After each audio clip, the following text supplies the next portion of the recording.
Update layout.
Okay, we're in. It's on. Nice. Boom. Okay, you actually bust out the dab. Okay, dude. All right. Yep. Gotta get started with some energy. There's the cut. There it is. Yeah. A great little jump in, hopping from our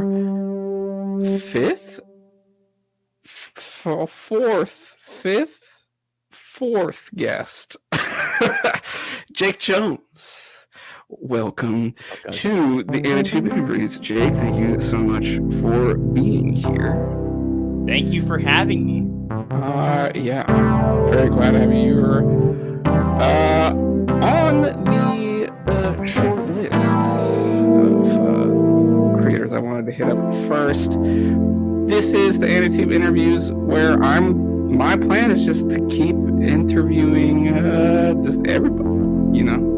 I'm gonna keep going, I'm gonna keep grinding, I'm gonna keep reaching out to people. Got my eyes on the prize. We're hitting the Trash Taste Boys one day. You know what I mean? We're getting them. Well, you already got the homies RJ and you got Crash as well. RJ and Crash, dude, fucking certified ballers. That's true. And you can learn more about those ballers if you go check out those interviews. They're great. That's right, guys. Like and subscribe right now. Like, subscribe right now. Links in the description. That's Right, right, the link in the description. How I do? I'm not gonna do that. Dude, I feel like my descriptions are trash. Anyway, that's another kind. We're here to talk about Jake Jones. Let's just get right into it. The first part of these interviews, I like to talk about your history of content creation. So I have some interesting questions about the current channel, but overall, you know, even before at Jake Jones on YouTube was a thing, what's your relationship with video production or just like creativity in general? What's brought you to this point of grinding it out on YouTube as you are? So, okay. This is a difficult question. Okay. Oh, God, where do I even start? So, okay, my history with... You can start, I always say this, you can start, we go as deep as you want. You can start wherever you want, whatever you think is like the pertinent story of this content creation. So I've always been like terminally online. Like I watch a lot of fucking YouTube. Maybe not as much now, but before, all throughout elementary school, middle school, high school. Elementary school.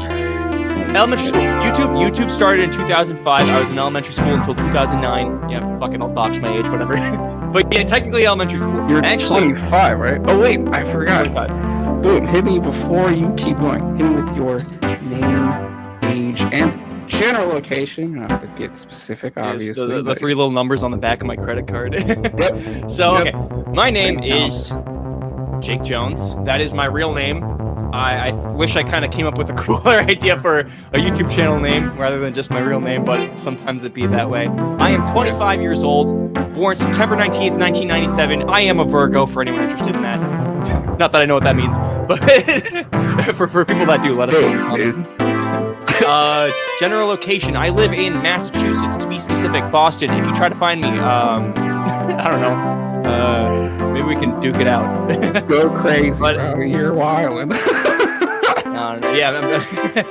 So what were the other questions? Name, age, general location. Is that it? Yeah, that's it. And, okay. Yeah. YouTube, starting 2005. You were a young boy at this point. I was a young boy. So my parents actually, back in the day when YouTube first came out, my parents didn't want me and my siblings watching too much YouTube on the family computer, and I was watching like Ryan Higa and stuff, and all like the OG Smosh and shit. Dude, I love that shit, dude. But my parents said, this is a weird tangent. My parents thought YouTube would give our computer viruses, our family computer viruses, so they banned YouTube in the house. I'm certain they just didn't want us watching videos on YouTube all day because that's what we were doing.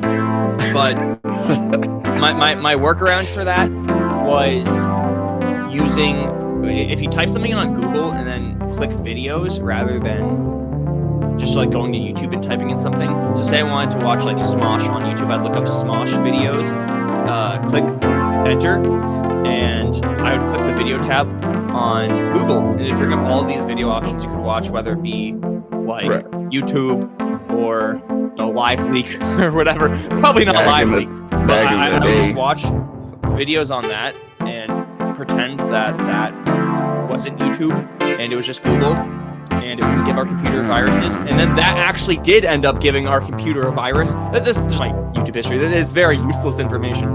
But you're telling all you're giving all my elementary school fan base the tips, you know. Your parents are yelling at you. And you're like, oh, I'm researching for school. I'm searching. No, if your parents are yelling at you, you say, fuck you, you old hag. Don't tell me what to do. Whoa! All right. Okay. Look, I can't monetize my videos anyway, bro. Who cares? Let's fucking go. Also, you can just put the little sensor sound effect. It's all good. So my history with my history with content creation. I did not start making YouTube videos until after I already graduated college. Okay. It was during the kind of beginning of the pandemic. So I graduated college in 2020, and August of 2020, I made my first YouTube video. So yeah, I graduated in May, August 2020. I really never had like any video creation skills or anything. I just did it because I was bored, really. I had nothing else to do. So my degree is in songwriting. So I know I doubled down on unemployment, songwriting in YouTube. But essentially, because during the pandemic, the state of the music industry, and the state of the music industry is still like absolutely giga-fucked. Oh yeah, it got devastated, right? Like CBGB is closed, right? I was like depressed. I had no clue what to do. I wanted to do something creative, and I was like, okay, so I took a folklore class in college just for like a credit, but I really liked it, and I found myself really liking Japanese folklore, and I was looking into more and more Japanese folklore. I remember in this class I took, there was like a specific yokai called Seto Taisho, which was basically a little dude made out of discarded like porcelain and kitchenware, and like his head is like a little sake glass. Yes. And so and basically he like runs around and terrorizes like kitchen staff and stuff. But it was like a cute little yokai, and I liked it a lot. And I liked folklore stories, especially Japanese folklore stories, because as you guys know, I'm fucking weeb. But I didn't want to just like out the gate make just anime and manga related content, because I was like, okay, well, all like the trash taste guys exist. It's like a super congested niche right now, so there'd be no way for like me to stand out. That's what I thought, at least. So I thought, okay, well, I like folklore and mythology and stuff, and Japanese history as well. So that's where I started. I started making like mythology videos, folklore videos, just like overall Japanese related content, because I'm just a weeb. We got the history of the katana here. Oh my god, dude, those are some of the worst videos in existence. I'm not gonna lie. A lot of those videos was incredibly surface level research. There's a few of them that I actually thought were pretty good back in the day. That's perfect. It's a YouTube, bro. No, true. So I kind of learned pretty early on that even though the niche that I was trying to corner was, it didn't have as many creators making videos in the space, there was not enough search volume. So it wasn't necessarily a very competitive niche, but because there were already people that were big enough that were handling that kind of stuff and were making much better videos, honestly, I was like, okay, well, maybe I should like rethink what I want to do, because I like anime too. Like, the reason why I am so interested in Japan itself is because I like anime and whatnot, anime and manga. So where does that start? Where does that begin for you? Where does that begin? So the first manga / anime video I ever did was, I remember, so I was walking home from like a martial arts class one Sunday afternoon, and there was a new chapter of Chainsaw Man, and I was reading weekly. This is back when part 1 was releasing, and So you were weekly part 1. Okay. I was weekly part 1, and I was walking home, and a Chainsaw Man chapter 81 dropped, and I started reading that on my way home from this class, and that's a very infamous chapter for the uninitiated, and I thought, okay, well, this is like, I like the series a lot, so what if I go home and I make a video with my reaction to it? So I did. That was the first manga video I ever did, and I remember it did get like kind of like a jump in views for what I usually get at the time, so I was like, huh, interesting, people like this kind of thing.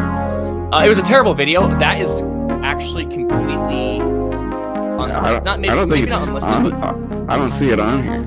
Yeah, I took that one down. I don't take very many videos down, but I took that one down because I just thought it was whatever. The video that like really like made me want to do anime and manga content. So I had this idea. I saw this Polygon article one day about the accusing Attack on Titan of misusing World War II allegories and allegories of the Holocaust. And I was like, okay, I'm Jewish, so I can talk about this. Why not? I saw it and like I got the dollar signs in my eyes. Most popular video. It is my most popular video. I fucking hate that video. That video, honestly, like there's so little that goes into it. It's just me like just talking. I don't know. I hate that video, but it got really popular. And got 181,000 views. So that's the one video that. Honestly, I do have regrets about that video. I have a lot of regrets about that video, but it was the thing where I saw that, you know, anime and manga related content still works if the idea is there. So I started doing more and more anime and manga related content after that. Obviously, like it was like super poorly edited, like still trying to figure out how to make it work. But I kind of, I feel like when it came to like anime and manga content, like when I finally feel like I got into my I don't want to say like swing with it, because I don't really feel like I'm in my swing with it really. But I think like summer 2022 is like when I really started feeling like I was stepping it up a little bit. It's not necessarily like with like it's not like crazy good quality or anything, but I wanted to do more of it. I was having fun with it, and it felt like a good challenge. And I still like it. It's kind of funny, like just thinking about from like where I started with making videos to like the state of it now. And like I don't have, I still like, to me, like I love making videos and stuff like that, but I'm not even sure if it's still like my end goal. I like doing it, and it seems like there are people that like it. I hate saying that. I don't want to sound like, oh, people like my content, but like, I mean, like, you know, like, a few people, like, you know, people tune in. Yeah, here 3.8K. Okay. Alright, 4K my humble dojo. But it's still like the thing that made me like keep doing it was it's honestly like it's just like a fucking dopamine. It's like a serotonin dopamine loop of whenever I get a nice comment, I'm like, okay, I can make another video. Why not? Let's go. So I like making videos, but even now, like my main passion is still. It sounds crazy to say. My main passion is still music and whatnot. Interesting. Which is why I really I appreciate the fact that you score your own videos. Oh, thank you. Yeah, you improvise these piano loops and they sound really fucking dope. So those aren't loops.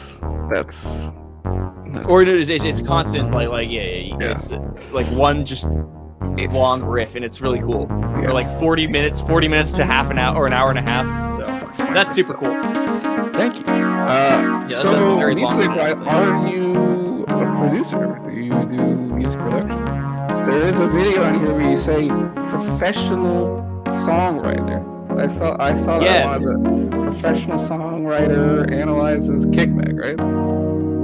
It was professional songwriter reacts to like maybe it was like reacts to kickback. So it was the first trailer where kickback was played.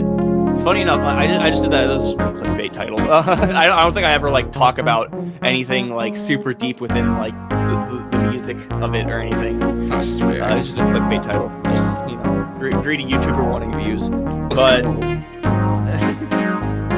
so when it comes to the production side of music creation, I would say I am not very well versed.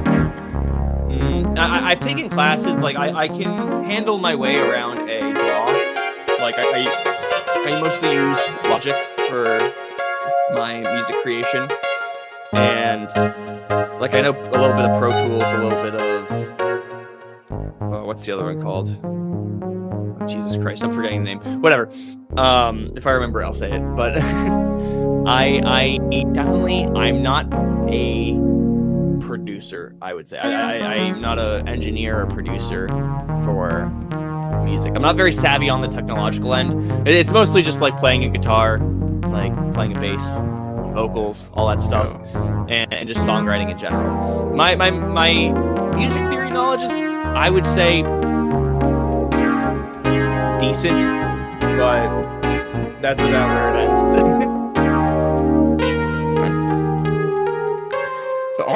So, are you a pro songwriter? Is that real? By definition, technically, yes. Technically, yes. When I say that went through.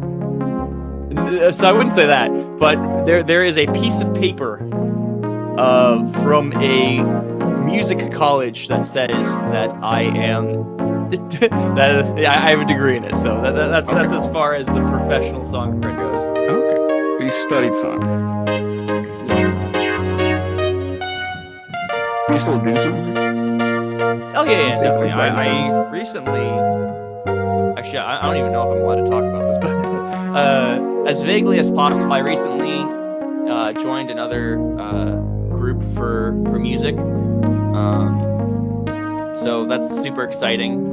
I'll be doing a lot more songwriting with them. I write for myself a lot. I have like a lot of demos unreleased. So come on, drop the heat, bro. Drop the heat. right now, the biggest thing, and I've released parts of it on stream like a million times. The biggest thing I want to get out right now, I've been sitting on this cover I have of Kickback for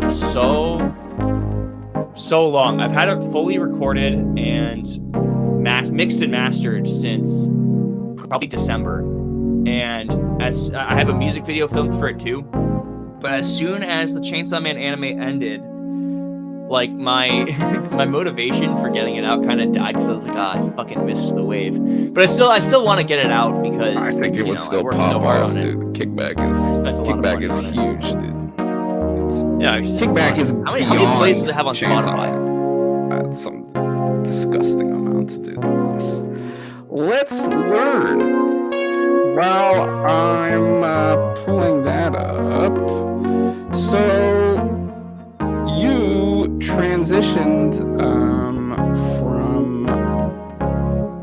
Well, let's talk about it. You transitioned from folklore into sort of anime and manga content. You've got some JJK stuff. You've got the Attack on Titan video, Big Boy Big Chonky video. You got some MHA in there. You got some just different.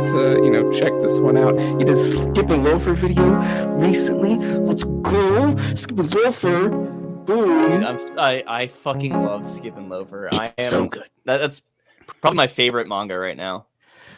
But you are, I would classify you now as a Chainsaw Man YouTuber. You have slid into one particular niche, which obviously we love that here. What made you sort of commit in that direction? Because they aren't necessarily your biggest videos. They aren't the ones that have hit the most. Your biggest videos, one of them is you bought a katana, which is fucking sick. Oh, dude, I hate that video too. My biggest videos are my least favorite ones. I think many YouTubers are that way, but yeah. Yeah, So essentially, Like, why y'all like this? I am in such denial about being a Chainsaw Man YouTuber. I'm in such denial about that. Me too. So the reason why I started making majority Chainsaw Man videos is because that's just what I was like super interested in. That was like my hyper fixation series. I genuinely, I love making Chainsaw Man related content. I don't think it's like the end game for me, at least like when it comes to content creation. I want to make more of a variety of content. I have a lot of ideas for like if the channel ever becomes like higher production. I have a lot of ideas for that. But right now, the challenge is kind of figuring out how can I. Because right now I do a lot of Chainsaw Man content because that is what people watch, that gets views, at least for my audience. Sure. So for me right now, the struggle is figuring out what is it that I could do right now that my audience would still like and watch and would still be able to grow and be a step forward for my channel. Because in the end, I feel like when it comes to making YouTube videos, everyone like wants to, like, it'd be great to grow, right? So I think about like upward momentum with YouTube a lot when it comes to making my videos.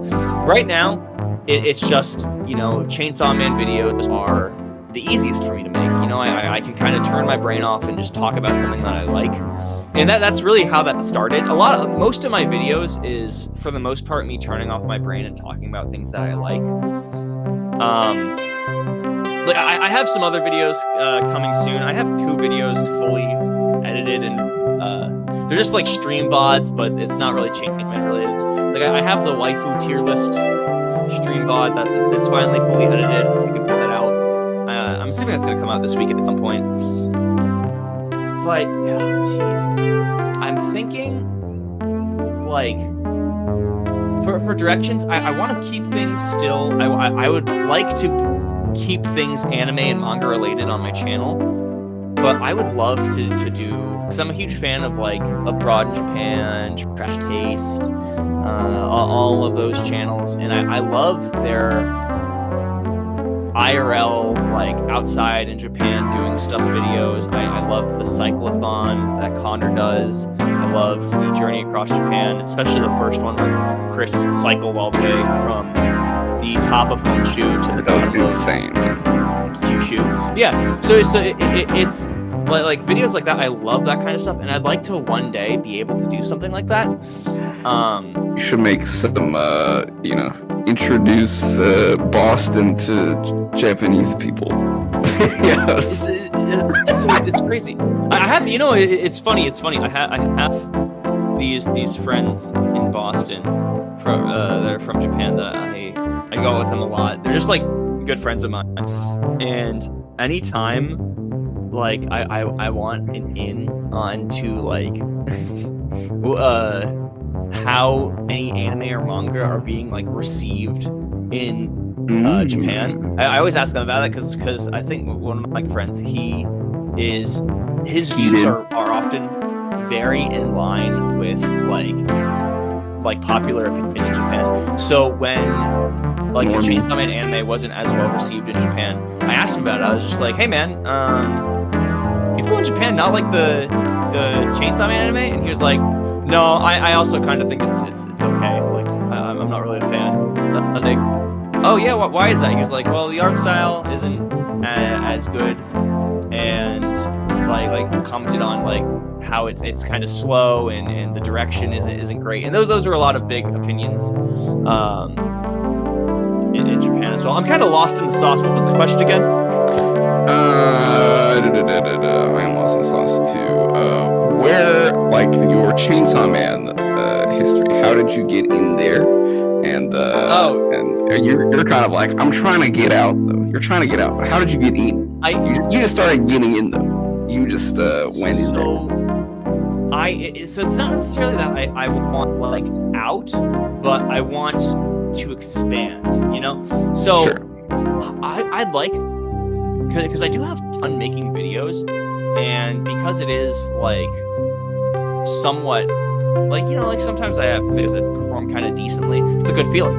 And I would like to find a way where I can keep doing my Chainsaw Man content, but also adding in other things that just add more variety to my channel. I like creators that upload a lot, because one of my favorite things is going online after work, or after I finish doing a video, or after I finish a live stream, and seeing that one of my favorite creators has once again uploaded a video. And I would hope that, you know, I would be able to, you know, do that as well someday. Like maybe someone's looking forward to when I put out videos. But I feel Yes, like, dude. Hey, you got I one feel right like- here, bro. You're right Oh, here, no, right you're the now, king. right in front of you. You are the king, bro. But like, it's one of those things where I want to do a variety. I feel like I don't want to box myself into Chainsaw Man. Because also, like, I feel like, I know it's kind of cringe to say this, but I would like one day to have a big channel. I think that'd be a very I fulfilling think that's pretty normal for you, Super, too. Yeah, that's true, but like, Fuck this shit. I would crash burns.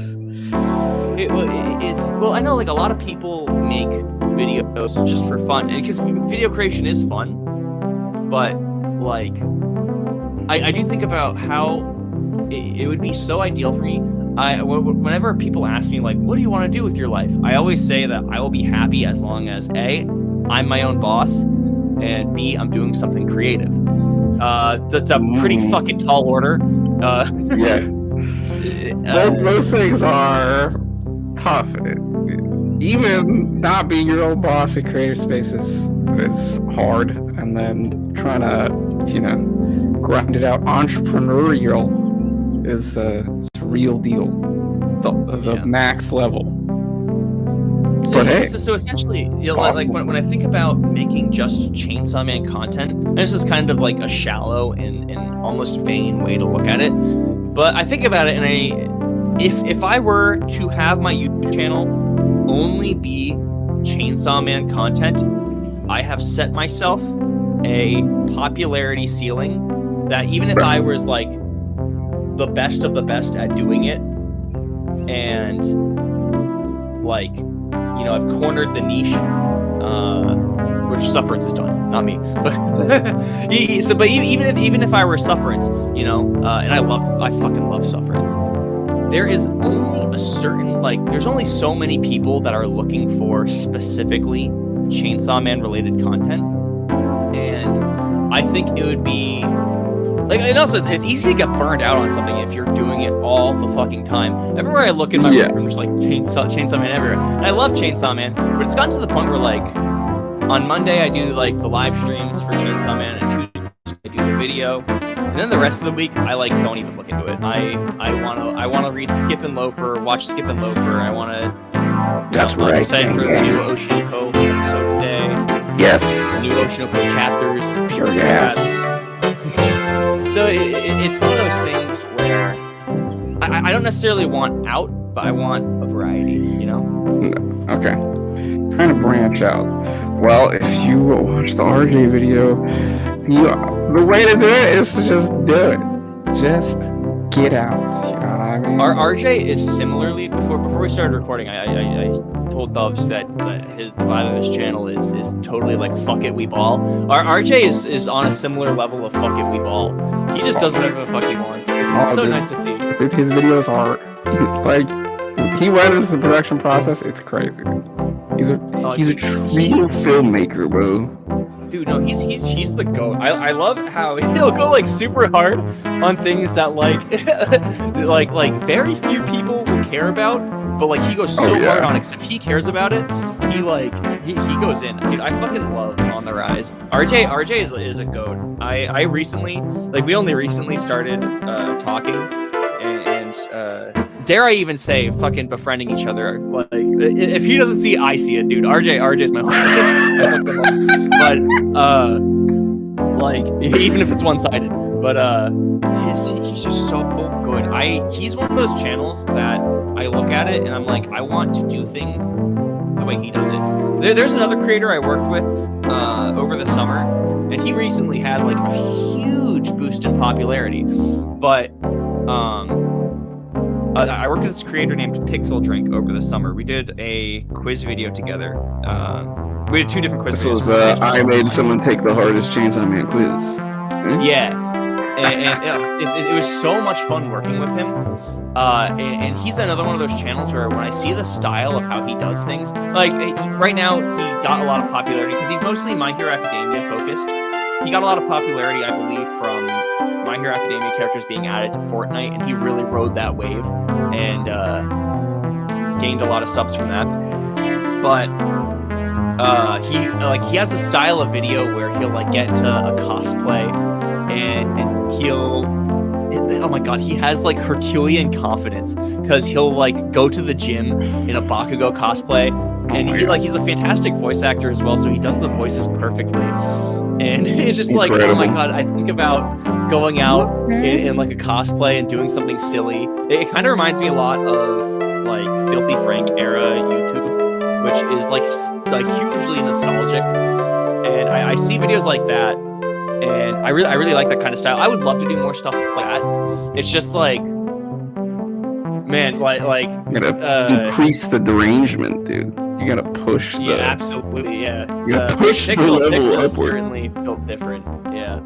So definitely like I love the variety of RJ and the amount of effort that he puts into it, and I love the just wild and like just fun style of Pixel Drink.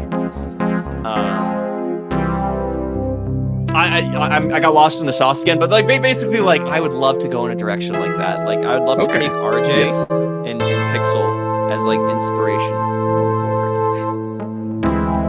Well, that's a nice spot. Looking forward to the future. Keep your eyes peeled for new directions in the Jake Jones universe. You know what I mean? We got it. We've got that locked in. I love all that. Yeah. Okay, I think that's pretty good for the first part. Covered more or less the content creation history and the vision. The second half of these videos, we'd like to get into, my overall goal for this series is a longitudinal study of the aesthetics of anime and manga. So you are a long-time anime and manga fan. As you mentioned, let's talk about that. What is your history with anime and manga? What is your aesthetic background here? So, let me grab something actually. Wait. Okay. So the first anime I ever watched was Inuyasha back when I was like a little kid. I had this plushie, this Sesshomaru plushie. I've had this for probably over 20 years. This is a 20-year-old plushie. That is that is incredibly good condition, right? Oh, dude, no, it's a terrible condition. Wait, let me show you. Are you gonna show me? You got the collector. Yeah. Dude, if I had a 20-year-old plushie, it's the same plushie. It's in terrible condition. Like the hair is splitting. There's it's yellowed under here. Like it really I haven't kept it very great, but he was my favorite in Inuyasha when I was younger. So I started with Inuyasha. I branched into Naruto as a kid and stuff. I had Naruto headbands. I was Naruto running at recess in elementary school. Me and my friends did jutsus on the playground and stuff. So stuff like that. This was just you're a kid. Cartoons on TV. Let's go. Yeah, like Toonami, Jetstream, shit like that. Yes. So I was super into that. I tried watching Dragon Ball Z as a kid as well, but I didn't get as into it as I was into Naruto. So that's basically where it started. Also, I've always been a huge Pokemon fan. I'm a huge fan of the Pokemon series. I still play to this day. You play all of them? Wow. Oh yeah, dude. Yeah, I have like my own, like, I have my like Pokemon corner back there. It's probably hard to see, but I have like yeah, I see plushies and shit.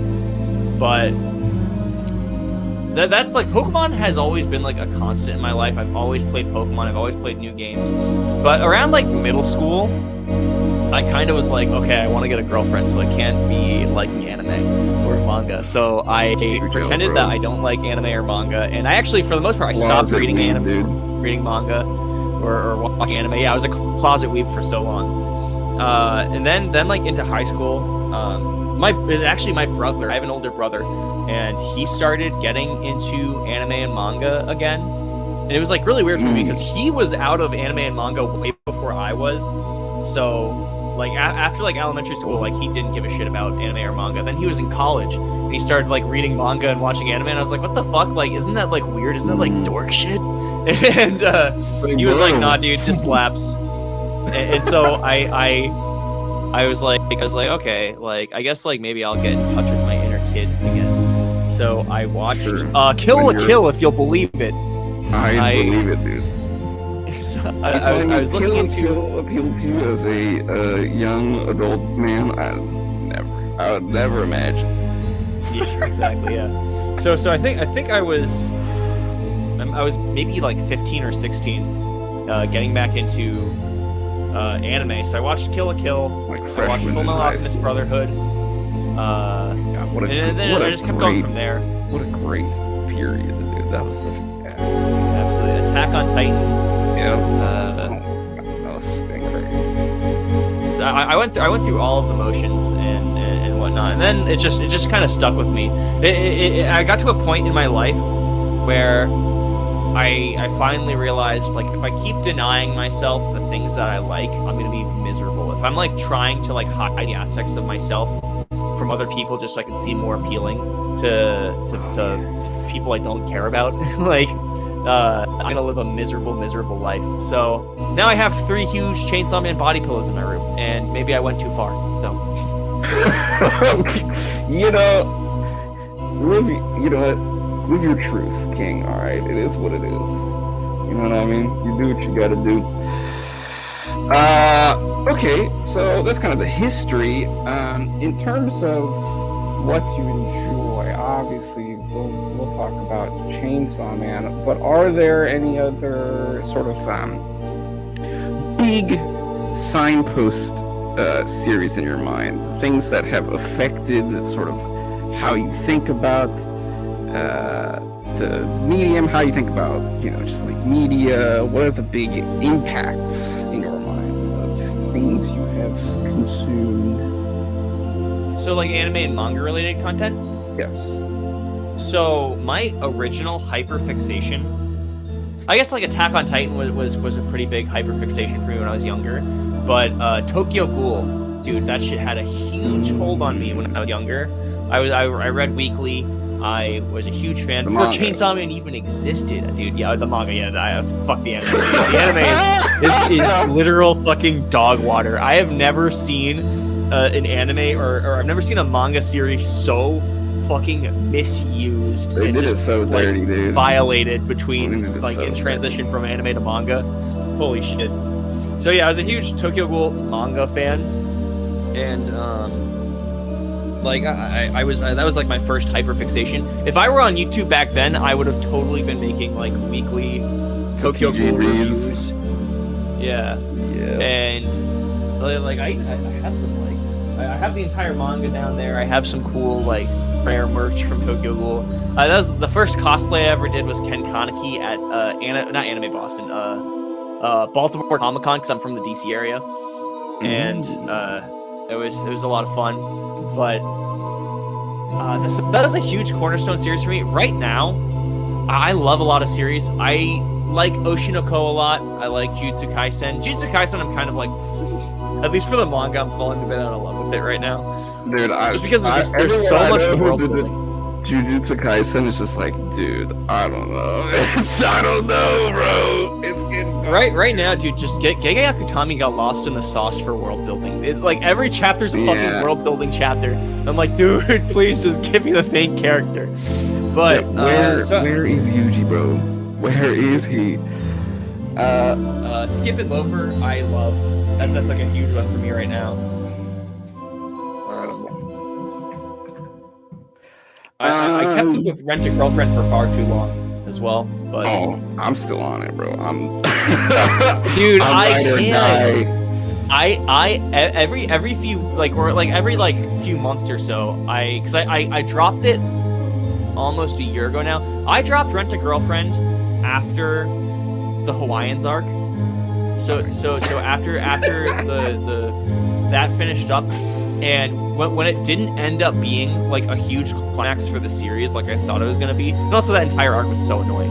Once we finally got through that, I was just like, I can't keep doing this. But what it wasn't necessarily that nothing was happening. It was that every chapter we had to have like 3 pages of like Kazuya talking about how cute Chizuru is in his head, and like going through every quality about her and like what clothes she's wearing and all of this. He just like is literally like doing inventory of this character in his head. And it happens so often. Like every like panel where like an attractive woman is walking by and like guys on the street are like, wow, look at that hottie. You think she's single? Is she really with that guy? And it happens every fucking chapter, and I was so fed up with it. I found myself skipping through dialogue because it was so annoying and over gratuitous. I could not fucking stand it anymore. My problem with Rent a Girlfriend isn't necessarily that nothing is happening. It's that nothing is happening, and the pages are just filled with this utter horseshit. I love Here you go, I love Sumi. I was like a huge prior of the series. Like Sumi is my bitch. I have like Sumi 3 Squad Sumi shirts right here. You got the Sumi spinoff though. Hold up though. Yeah, I have every volume of Kanojo Hito Midishima. What I don't fucking remember. Yeah, Hito Mishiri. Yeah, I have every volume of the Sumi spinoff. Let's go, Sumi gang. Sumi gang, dude. Okay, let's Rent a Girlfriend. Negative. That's not in there. What about? Not anymore. Going back to Tokyo, since you said that was your sort of first big dial-in. What about it really hooked you in? What is the juice there in Tokyo Ghoul, as XQC would say? That's a hard question. It was dark and edgy. So I mean, yeah, dark and edgy. It's funny actually. Tokyo Ghoul is the manga series that started my journey with learning Japanese. One day, I was in New York City, and I found a bookstore. It wasn't Kinokuniya, but it was a bookstore that had some volumes of Tokyo Ghoul Rei in Japanese. Mm-hmm. And I was like, wow, I like the series a lot. I read the series all the time. What if I buy it in Japanese? So I bought it in Japanese, and that started me wanting to collect all of my manga in Japanese because I feel like it just looks better in Japanese.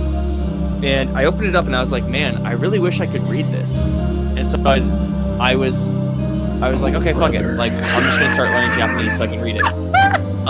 Turns out, I was like, I'll be able to read Tokyo Ghoul in no time if I start learning Japanese. That was 5 years ago. That was 5 years ago. I still can't read Tokyo Ghoul. Sui Ishida was a Japanese literature major in college. Yeah. There are kanji in Tokyo Ghoul where the furigana, the pronunciation guide, is in kanji. Yeah. What the fuck? I have never seen such such a difficult to read series in Japanese. You can tell like sometimes whenever a mangaka, this is something that like very few people would be able to understand. I know like you would be able to, but like anytime a mangaka uses the kanji for anata in a manga, I'm like, dude, just shut up. Fuck you. Like you're just fucking flexing. Just it's Dunzo. I would say all that shit. What's his name? Why am I blanking? Oyasumi Poo-Poo. Osmania is like that too. Yeah. It's just impossible to read. Yo, are you reading his new manga? Yes, of course. I read the first 2 chapters. I don't know if there's any other yet. I don't think there's any more out. It's monthly, right? I mean, I don't think. Oh shit. I don't think Inio can go weekly, dude. Have you seen his shit, dude? He would die. Holy crap! I'm out of water. His pages are insane. So it's just kind of like the dark and edginess. I mean, Suishida's art is like insane. So you kind of started. Oh yeah, it was also his art with a high bar. His illustration. I mean, I think he's just one of the best illustrators, period, out there. Hard agree. Like, you know, it's kind of crazy. I was so obsessed with Ishida that, but I haven't given Chojin X a proper shot yet. I read like the first like 5 or 6 chapters, but I wasn't as into it as I was with Tokyo Ghoul. It was my shonen of the year last year. Oh really? Oh, maybe if you recommend it, I'll give it a shot again. It's so good. It's never fucking comes out. Like, you have to wait forever for there to be a good like arc to read, but when you do, oh, it's so good. After this call, I'll give Chojin X a more proper shot. Did you ever see? Do you know what?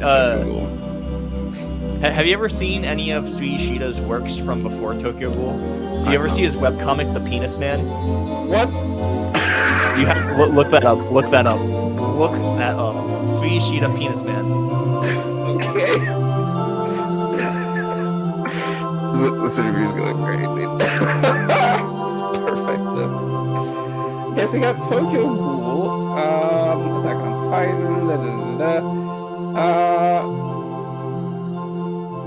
Sort of.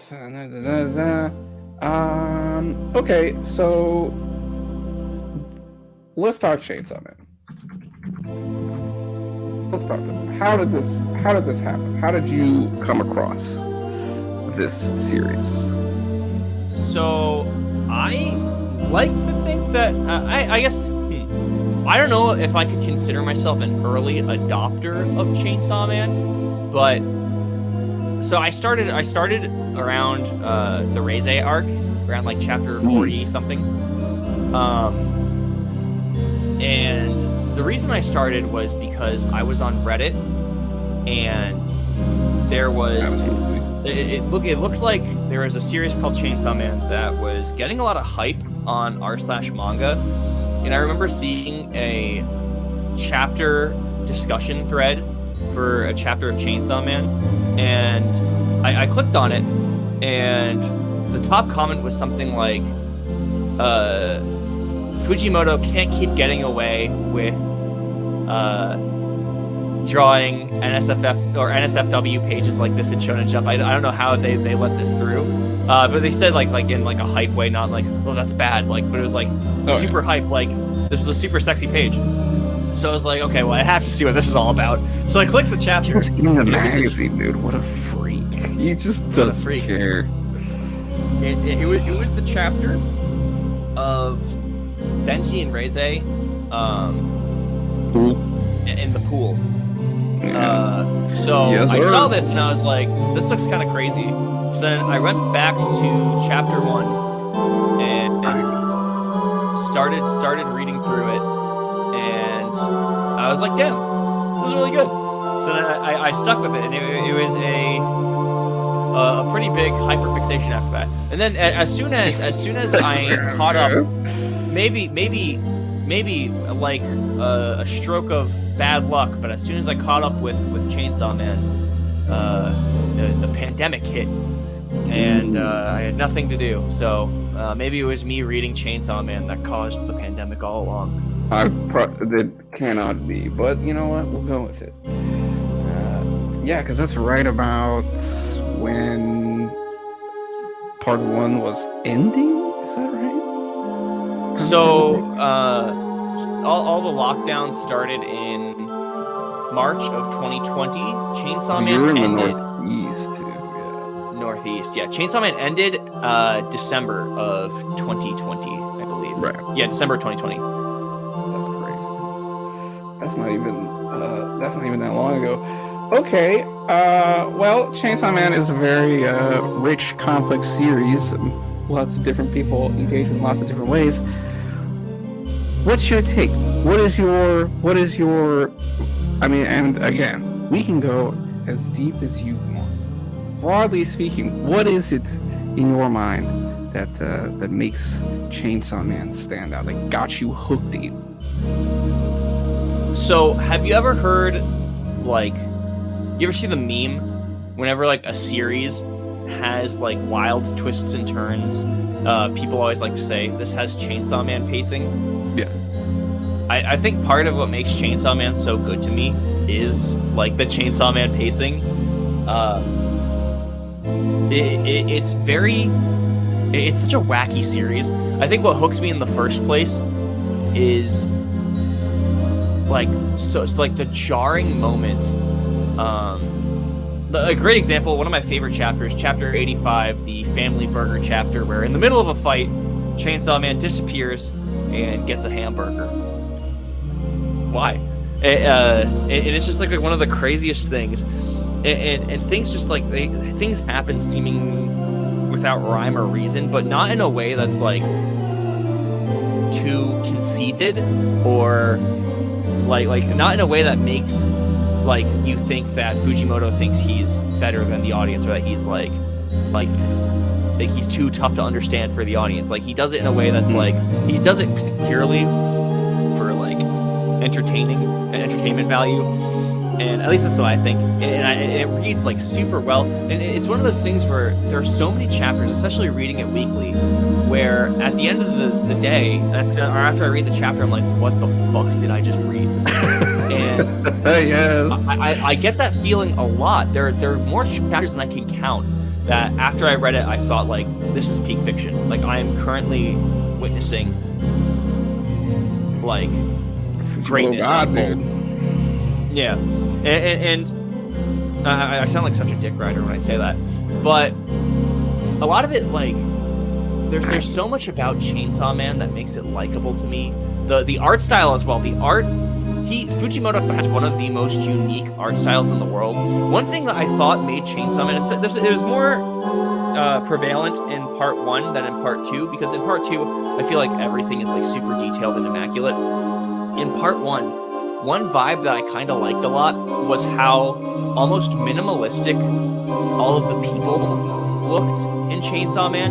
All the characters looked pretty minimalistic. If a character had dark colored hair, Fujimoto would put no texture in their hair at all. It would just be one solid black color. There weren't too many details on faces. I mean, he was also going pure weekly at that time. Like he was just... Yeah, pure weekly, but the backgrounds in Chainsaw Man from chapter 1 to now, everything is so crazy detailed and immaculate.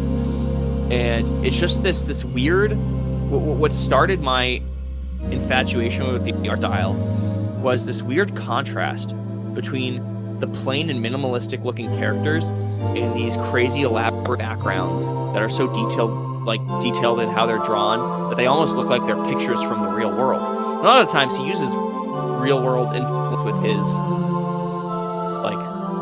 scenes, obviously because it takes place in Japan, but the art was also a huge thing that caught my attention. And then especially, there's so many cinematic moments. One of my favorite moments in the manga is the Hell Devil's hands descending upon the department store. That's fantastic. Also, Reize holding up the 2 severed heads as the car drives up on her, and you see her in like the headlights. Just take me back. Yeah, no, moments like that, and like Chainsaw Man versus the Devil Hybrids. That one chapter where it was just a 20-page fight scene of like crashing through buildings, explosions, the cinematography of it. It makes you feel like you're reading a movie. And I know, like, obviously Fujimoto's a cinephile, and that's like a lot of what goes into why he makes Chainsaw Man, or his influence and inspiration in making Chainsaw Man. But there's, oh God, I can talk about it all day. There's so much about it that is so unique. You know what it is? Chainsaw Man is such a breath of fresh air in what felt like a almost stagnating shonen manga sphere, you know? Yes. I can see that. I personally think that whole wave starts with Demon Slayer, but don't tell anybody I said that. Demon Slayer defender Okay. over here. You're a Demon Slayer defender? I'm a Demon Slayer. I think. Wait. Okay. is just the god. I'm pretending this is your hand right here. Wait, let me Yeah. get it on the screen. This is your hand, and then this is mine. We can do this, Dude, Let's do nice. this. All right, ready? Right. Wait. Oh, Shit. how do Ready? I do this? Ready? Bam. Blow. Yeah. Demon Slayer squad. I am a Demon Slayer defender. One of my favorite videos I've ever made is called Demon Slayer Haters Are Cringe, because they are. They Ooh. are cringe. There is, I remember I think you and I have the exact same, like, opinion on what makes Demon Slayer so special, too. Because I think I remember you tweeting about this at one point. And, like, got a whole like fucking thread, dude. Bam. yeah, I don't know if you ever saw the video I did on that, but like one of the things that I think makes Demon Slayer so special is the vibe. Choosing the Taisho era to have like all these mystical things happening, huge, dude. so you have like a turn of the century where modern meets archaic, and you have like a mystical element of it. Also, I as someone that likes martial arts and like sword fighting shit like that, love it. Honestly, the entire vibe. A lot of times people say Demon Slayer is carried by the animation. That is such a nothing sandwich. Such a lie, dude. Lie. Like what? Yeah. Why is it carried by the animation? Like what do you think makes it carried by the animation? And people oftentimes say, well, the story's generic. Yeah, it is generic. Like, does that make it bad? Like, okay, yeah, One Piece. I mean, One Piece isn't generic, but like Naruto. You like Naruto? Dragon Ball. There you go. What's so great about all these other generic shonen series? Like, if you're gonna defend like the stories of other shonen manga series and call Demon Slayer generic, like they're all generic, but it's still good. Like generic can be done really well. And in the case of Demon Slayer, there's just so much. The art is so charming as well. It's so unique. Demon Slayer has a lot going for it, and it doesn't need to necessarily have super strong character writing or super strong story writing, because there's a lot more that goes into Demon Slayer that makes it special, and I can totally understand why it is currently the most popular anime and manga series in the world right now. Absolutely, it's just good. Kotoge is an incredible artist, by the way. I hate it when people imply that the manga has bad art because they're so stupid. It doesn't. No, it doesn't. Gotoge's art is fire, dude. I actually, so back earlier on in Demon Slayer in the manga, when the art style was technically a little more rough, I loved that style that they had in the beginning when it looked almost like ukiyo-e inspired. Like ukiyo-e meets manga, sort of like that. Reminded me of Gekka screw style. It's like dude, that's my crown jewel of my physical collection, screw style, which is this mid-century, like 1940s manga. It sort of like kicked off the movement that led to Junji Ito, and this kind of like weird, rough, like things don't look quite right. The art isn't necessarily very good at all. I mean, it looks good, but the lines are rough. It doesn't sort of fit in the what do you call it? Osamu Tezuka box, right? It has this maybe like looks like it's drawn with a ballpoint or something like that. Demon Slayer brought that back to manga in a big way. But anyway, enough of me ranting about Demon Slayer. Any other series outside? You got the Tokyo Ghoul, you got the Chainsaw Man as like sort of like big fixation series. Any other series that you didn't necessarily, maybe they're not that long, maybe they're maybe they didn't catch you quite in the same way, but any other series that you feel had a big, like a meaty impact on your tastes? My Eikyo, if you will. Your Eikyo, yes, Eikyo. Let's see. That's a difficult question. I'm looking back at my shelf right now, my manga shelf. What have I read? I know that feeling. You're like, wait, what did I read though? I mean, you can be like, nah, dude, fuck that, we bowl. Yeah, fuck we bowl. The thing is, there's a lot of series that I like. I really like slice of life. I'm a huge slice of life fan. Oh, actually, great example. This is mostly for anime rather than manga because I haven't read the manga. I only have a few volumes of it. But one of my favorite anime of all time is Asobi Asabase, which was a surrealist comedy. You're hip. You're so hip. I love it. I am a huge Asobi Asabase fan. That's one of my favorite anime. Whenever anyone asks me for an anime recommendation, that's usually near the top of my recommendation list. Because it is one of the funniest anime series. It's not series because there's only one season, but it's one of the funniest anime that I've ever seen. The manga is like the same exact thing. The anime is such a faithful adaptation of the manga as well. So like just looking through Which it, is crazy because you watch the show and you're like, what is this? So you read the comic, you're like, oh, it's just. This is exactly that. Yeah. They literally did the same thing. Surrealist comedy. So I love Asobi Asabase. I'm a huge fan of Yudu Camp. I also like Sora Yori Toi Basho. What was the English? Furthest place in the universe, or place further in the universe. Yeah. Loved that. That's another like huge favorite of mine. Obviously, like Skip and Loafer right now. I read all of Kubo Won't Let Me Be Invisible. Hatsukoi Zombie, First Love Zombie, by the same guy that did Boys Abyss. And it's like this cute little like slice of life rom-com he did. So before he did Boys Abyss, he did First Love Zombie. I can see that one. I've never read that series. That's a pretty good one. It's a pretty good one. Okay, so I've gotten a little bit of juice from talking on the channel. What is it about slice of life as a broad category that hits for you? I feel like when I watch anime or read manga, I like to be able to like put myself into it. I like to immerse myself into it. And with slice of life, sometimes it's nice just to see like people going through like the same things that you're going through, like going through the motions like you do. Like, for like Laid Back Camp, for example, I like camping a lot. So watching an anime about camping and just like people hanging out with their friends, just like these are things that I like, and watching it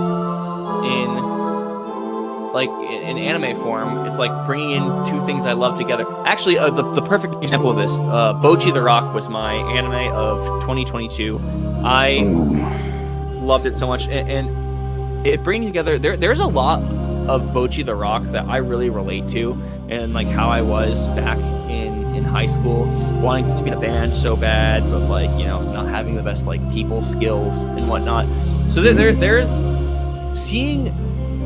So there's a lot of times where, say with like Tokyo Ghoul, you see like, okay, Kaneki just got all of his like fingers and toes cut off and like fed to him or something, and it's just like, and like so many people are, people like, he just like me for real, and it's like, no, not you, that didn't happen to you. But for me, it's just like, but like for me, like I love being able to like put myself into character shoes like realistically and whatnot. And also sometimes it's nice to just turn your brain off and be comfy. Actually, Yudu Camp is the best anime for just shut your shit off and just like put on like some sweatpants and like you get on your comfiest blankie, turn that shit on, and just fucking like ride that wave. You are correct. Camp is. All right, I think I've got a decent sense.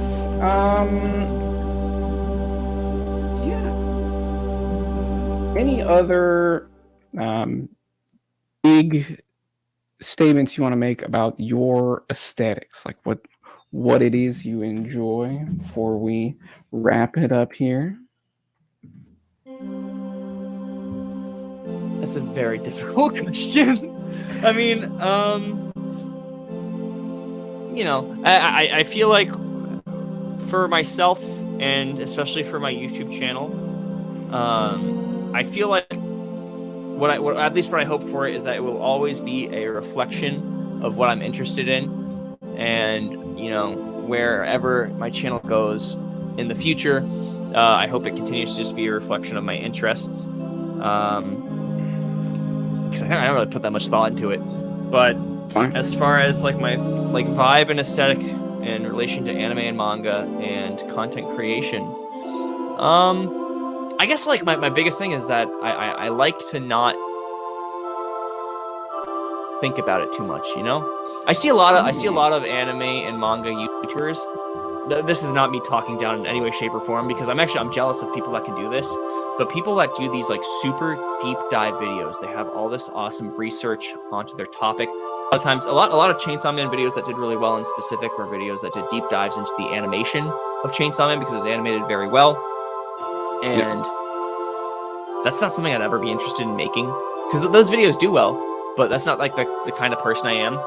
I like keeping things a little more fun and like lighthearted and silly. And if I can keep making content about anime and manga that I like and just things I'm interested in in general, and keep it light and fun, that is my ideal goal and aesthetic. There you go. Well, with that, thank you, Jake Jones, so much for being here. Keep your eye out for the Kickback cover drop. I've heard bits and pieces, which are fire. Sounds amazing. 誘ってくださってありがとうございます。 Okay, yeah, sure. いいってこと。こちらこそ。Yeah. Check out Jake's channel. It'll be over here somewhere. I think it goes over there now. It's right. It's right. Actually, no, wait, no. It's right here. Yeah. I'm pretty sure that's where it goes. I'm pretty sure that's where it shows up. I can make that happen. If you enjoyed this interview, make sure you like and subscribe to this channel. Hit the notifications because there will be more. We got another one coming up next month, every month until I am dead or no one. Who's next? Who's next? Leak it. I don't know. I have to ask them. All right, next month is again. Sorry, guys. Yeah, we no repeats. You had your shot. All right. And I'll see you guys next month. Bye, guys. Any addendums, you got to put them in the comment, subscribe, of course. We'll be back here next time. This was the AniTube interviews. Thanks again, Jake, for being here, and see everyone next time. See you guys. Thank you so much.